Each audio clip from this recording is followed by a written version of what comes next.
भगवते वासुदेवाय। ओम नमो भगवते वासुदेवाय। वर्तमान आम दशम श्लोक पाठ रखा। काममाश्रित्य दुष्पूरं दंभमान मदान्वितः मोहाद् गृहीत्वा सद्ग्राहान् प्रवर्तन्ते शुचिव्रतः। कामम कहले कामना गुड़िकर आश्रित्य आश्रय नहीं दुष्पुरम दुष्पूरणीय दंभ मान मदान्विता दंभ अभिमान ओ मदरे प्रमत्त मोहात मोह हेतु गृहीत्वा धरी रखी असद्ग्राहान अनेक दुराग्रह प्रवर्तन्ते संसार रे विचरण करुथांती अशुचिव्रता अपवित्र नियमधारी। आउ थे पाठ रखा। काममाश्रित्य दुष्पूरं दंभमान मदान्वितः मोहाद् गृहीत्वा सद्ग्राहान् प्रवर्तन्ते शुचिव्रतः। श्लोकार्थ है दंभ मान ओ गर्वयुक्त होई अपूर्ण कामना गुड़िकर आश्रय नहीं मोहवशतः मिथ्या धारणा गुड़ी को आश्रय करी यही अशुद्ध संकल्पर लोक जगत कार्य करिथांती। जय जगन्नाथ स्वामी। ओम नमो भगवते वासुदेवाय। ओम नमो भगवते वासुदेवाय। नामापिते च मधुरं मधुरं स्वरूपम् कर्मापिते च मधुरं मधुरा स्मृतिश्च बुद्धिं प्रबोधय प्रभो मधुबोधशक्तिं विद्यां प्रयच्छ परमां परिभावयामि। परमात्मा सच्चिदानंद घन विग्रह लीला पुरुषोत्तम श्री कृष्ण भगवान कर चरणारविंदर अनंत कोटि प्रणाम पूर्वक उपस्थित गीता पिपासु भक्तवृंद आज आम श्रीमद् भगवद गीतार पंचदश अध्याय त्रयोदश श्लोक उपर आलोचना रखा। गामाविश्य च भूतानि धारयाम्यहमोजसा पुष्णामि चौषधिः सर्वः सोम भूत्वा रसात्मकः। पूर्व श्लोक भगवान आनंद निधि अर्जुन को स्पष्टीकरण करी कहउचंती चंद्र सूर्यंकर अग्निंकर जो तेज से तेज होची मोर। एठारे वर्तमान भगवान कहउचंती से पृथ्वीर जो धारण शक्ति अच्छी से मध्य मु आउ औषधि इत्यादि ताको पुष्टि करिवार जो शक्ति चंद्रंकर अच्छी से शक्ति मध्य मोर। मु निजे ही पृथ्वी रे प्रविष्ट होई मोर शक्ति द्वारा समस्त प्राणी को धारण करुछि एवं मु ही रसमय चंद्र रूपरे समस्त औषधि को वनस्पति को परिपुष्ट करुछि। गामा विश्व च भूतानि धारयाम्यहमोजसा। स्वयं भगवान पृथ्वी रे यदि प्रविष्ट न हुअन्ते ताहेले स्थावर जंगम गछ पत्र तरु तृण पहाड़ पर्वत केते बड़ माइनिंग होउची खଣି खदान ये सब को धारण करुची किए। एते बड़ बड़ मेसीन ता ऊपर चलुची तथापि स्थिर अचल भाव रे रहउची कारण ता भितर भगवान कर अदृष्ट शक्ति भगवान कर परा अपरा दीटी जाक शक्ति ये जो अपरा शक्ति रही जड़ शक्ति रही जड़ भितर मध्य परमात्मा शक्ति प्रवेश करिछि जा फल पृथ्वीर धारण करिवा शक्ति रही एवं से पृथ्वी हलचल हो नहीं ये समस्त कथा समस्त ଭାର ବହନ କରିବାର ଶକ୍ତି କେବଳ ପରମାତ୍ମାଙ୍କର। ତାପରେ କହୁଛନ୍ତି ଚନ୍ଦ୍ରଙ୍କର ଯେଉଁ ସୁଶୀତଳ କିରଣ ଦ୍ୱାରା ଔଷଧ ଇତ୍ୟାଦି, ଔଷଧ କହିଲେ ଏଠାରେ ପ୍ରାୟ ସମସ୍ତ ଶସ୍ୟ ଇତ୍ୟାଦି ବୁଝାଇଥାଏ। ତ ସମସ୍ତ ଖାଦ୍ୟ ଶସ୍ୟ ଇତ୍ୟାଦି ତିଆରି ହୋଇଥାଏ। ମାନେ ରୋଗ କହିଲେ କ୍ଷୁଧା ମଧ୍ୟ ଏକ ରୋଗରେ ଯାଏ। ତେଣୁ ଏ ସମସ୍ତ ଔଷଧିକି ପୁଷ୍ଟି କରିବାର ଯେଉଁ ଶକ୍ତି ଚନ୍ଦ୍ରଙ୍କର ରହିଛି ସେଇଟା ପରମାତ୍ମାଙ୍କର। ବେଦ କହୁଛନ୍ତି, ଖୁବ୍ ସୁନ୍ଦର ଭାବରେ ବେଦରେ ବର୍ଣ୍ଣନା ଅଛି। ଅଗ୍ନିର୍ ଦେବତା, ବାତୋ ଦେବତା, ସୂର୍ଯ୍ୟ ଦେବତା, ଚନ୍ଦ୍ରମା ଦେବତା, ବସବୋ ଦେବତା, ରୁଦ୍ରା ଦେବତା, ଆଦିତ୍ୟା ଦେବତା, ମରୁତୋ ଦେବତା, ବିଶ୍ୱେ ଦେବା ଦେବତା, ବୃହସ୍ପତି ଦେବତେନ୍ଦ୍ର ଦେବତା, ବରୁଣ ଦେବତା, ଏଭଳି ଭାବରେ ବର୍ଣ୍ଣନା ହୋଇଛନ୍ତି। ଏମାନେ ସବୁ ଦେବତା। ତାପରେ ବର୍ଣ୍ଣନା ଅଛନ୍ତି ଉପନିଷଦରେ, ଏକ ଦେବ ସର୍ବଭୂତେଷୁ ଗୂଢ଼।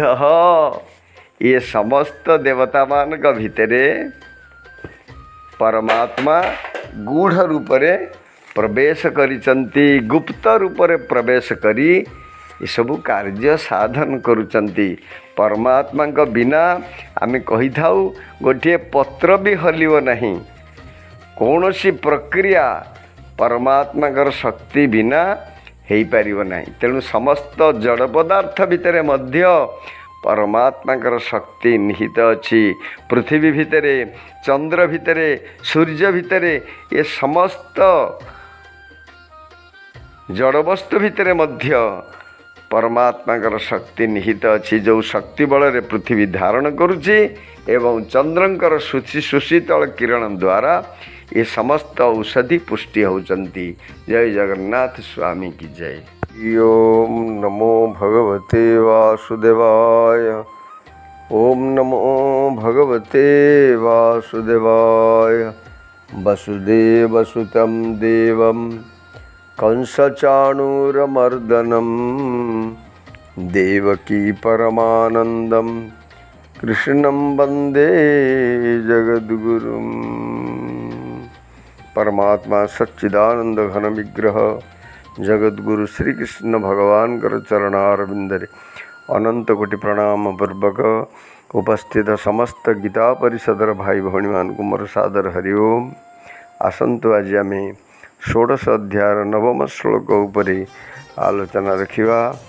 एतां दृष्टिमवष्टभ्य नष्टात्मानोऽल्पबुद्धयः प्रभवन्ति उग्रकर्माणः क्षाय जगतो हितः। भगवान वर्तमान आसुरी बुद्धि संपन्न व्यक्तिर किमिति सद्विचार न थाए एवं से जगतर समस्त नष्ट पाई किमिति उद्दिष्ट हो थाए से कथा श्लोक वर्णना करुचंती। एही श्लोक नास्तिक भाव आश्रय नहीं जो मनुष्य निजर नित्य स्वरूप को मानती नहीं, जो मानकर बुद्धि तुच्छ, जो माने उग्र कर्मरत और संसार शत्रु सेमानक सामर्थ्य केवल जगतर विनाश पाई उद्दिष्ट बोली भगवान एठारे अर्जुन को स्पष्टीकरण करी कहउचंती।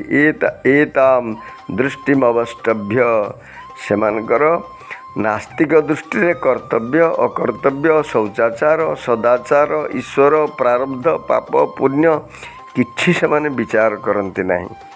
एमानकु गोटे प्रकार नास्तिक बोली मध्य कहा जाए। नष्ट आत्मान आत्मा जे एक चेतन तत्व एक कथा से विश्वास करते नहीं।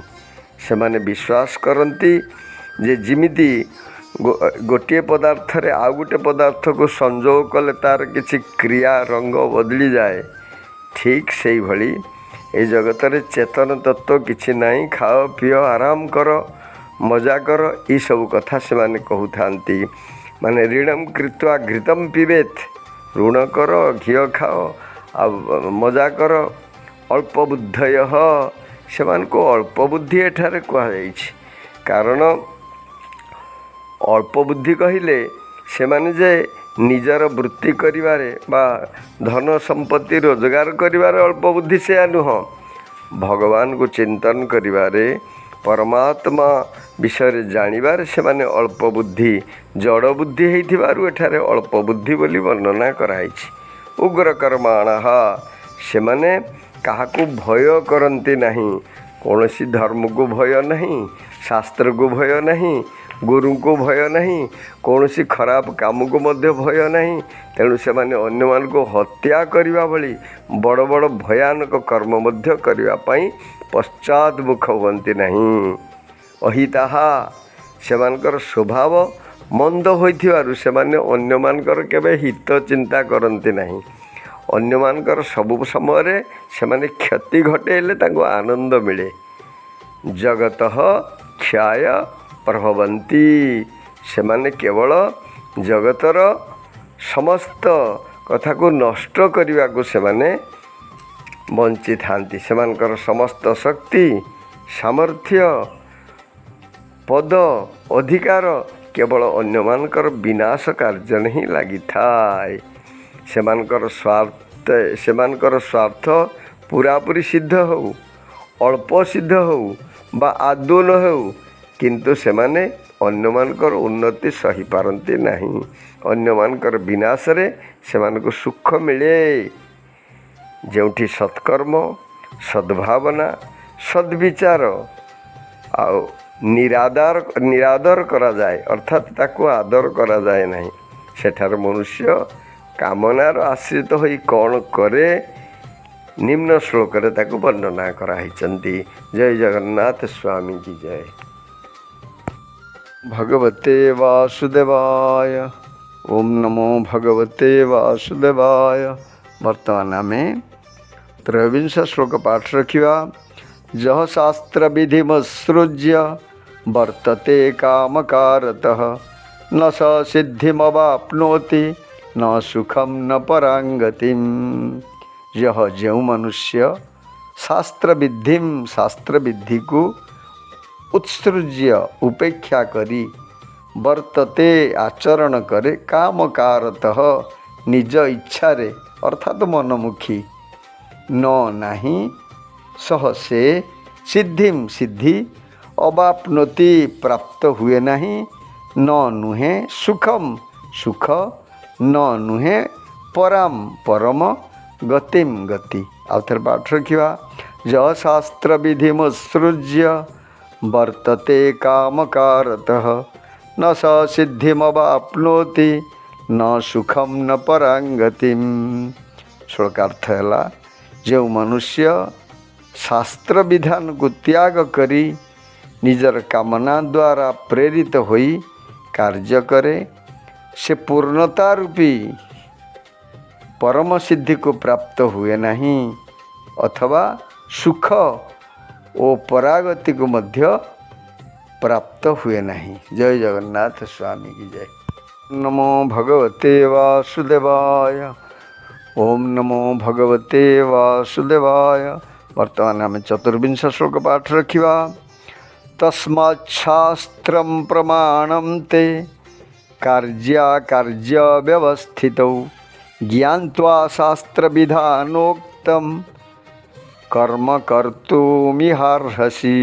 ତସ୍ମାତ୍, ତେଣୁ, ଶାସ୍ତ୍ର ପ୍ରମାଣ ତେ ତୁମ ପାଇଁ, କାର୍ଯ୍ୟ ବ୍ୟବସ୍ଥିତୌ କର୍ତ୍ତବ୍ୟ ଓ ଅକର୍ତ୍ତବ୍ୟର ନିରୂପଣରେ, ଜ୍ଞାତ୍ୱା ଜାଣ, ଶାସ୍ତ୍ର ବିଧାନୋକ୍ତମ୍ ଶାସ୍ତ୍ରବିଧି ସମ୍ମତ, କର୍ତ୍ତବ୍ୟ କର୍ମ, କର୍ତ୍ତୁମ୍ କରିବାକୁ, ଇହଲୋକରେ, ଅର୍ହସି ଉଚିତ। ଆଉ ଥରେ ପାଠ ରଖିବା। ତସ୍ମାତ୍ ଶାସ୍ତ୍ରଂ ପ୍ରମାଣଂ ତେ କାର୍ଯ୍ୟ ବ୍ୟବସ୍ଥିତୌ ଜ୍ଞାତ୍ୱା ଶାସ୍ତ୍ର ବିଧାନୋକ୍ତଂ କର୍ମ କର୍ତ୍ତୁମିହାର୍ହସି। ଶ୍ଲୋକାର୍ଥ ହେଲା, ତେଣୁ ତୁମ ପାଇଁ କର୍ତ୍ତବ୍ୟ ଓ ଅକର୍ତ୍ତବ୍ୟର ବ୍ୟବସ୍ଥା ନିର୍ଦ୍ଧାରିତ ହୋଇଛି। ତା ପାଇଁ ଶାସ୍ତ୍ର ହିଁ ପ୍ରମାଣ। ଶାସ୍ତ୍ରୋକ୍ତ ବିଧାନକୁ ଜାଣି तुम निजर कर्म करवा उचित। जय जगन्नाथ स्वामी की जय।